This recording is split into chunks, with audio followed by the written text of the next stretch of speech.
Hello, writers, and welcome to the Writing Workshop lesson for Wednesday, December 9th, 2020. This is Ms. Phillips, and thank you for joining me today. The materials that you will need for today's lesson are just your pencil and your draft that you've been working on. If you don't have these, go ahead and pause the lesson to collect them now, then come back to press play.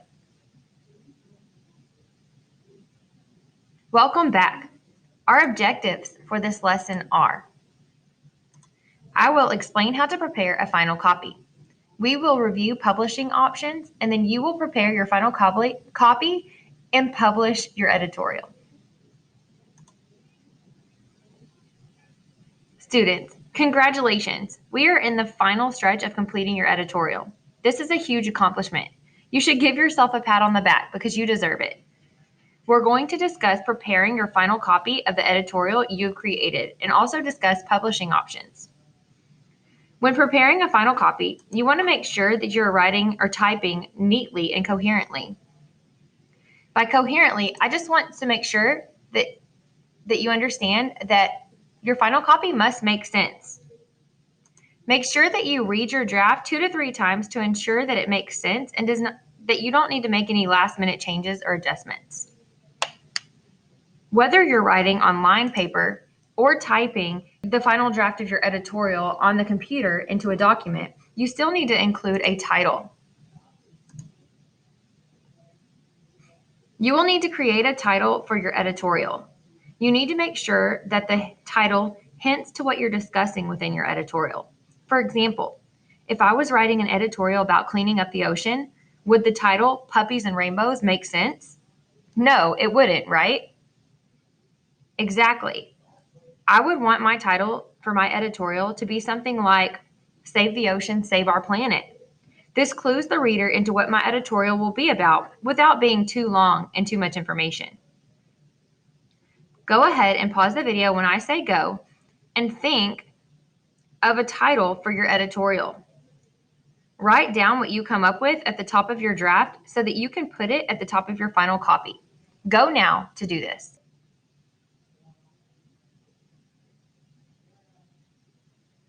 Okay, I cannot wait to read all of your catchy titles that you came up with. Let's talk about a few more things.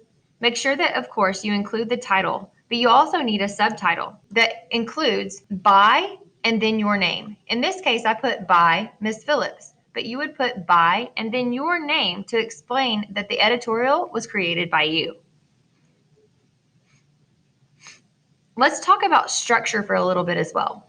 Remember, whenever we are going over the exemplars for structure, you always want to include all of the things that make an editorial an editorial. You want to make sure that you're including full thoughts, but you also want to have your title, make sure you have a working thesis statement, an intro to include to pull the reader in, as well as an opinion and then some facts to back it up, another opinion and then some facts to back it up.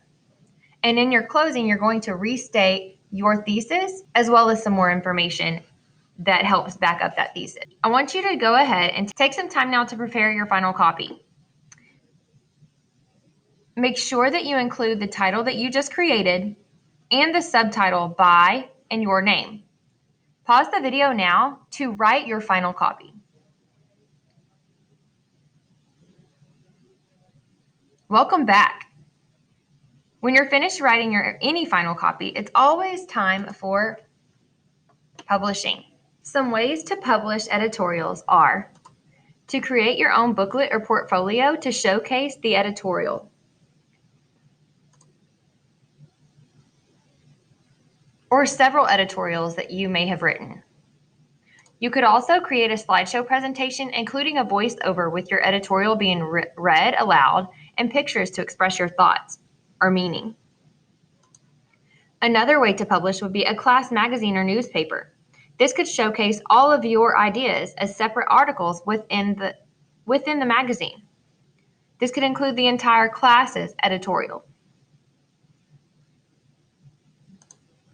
Which option for publishing is your favorite and why? Go ahead and write down the answer to this question off to the side of your rough draft just so that you can answer it later. Okay, now that you're back, it's going to be your turn to complete your final copy, including the title and subtitle, and turn it into your teacher. Remember, it can be handwritten or typed. Make sure that it is clear, neat, and readable.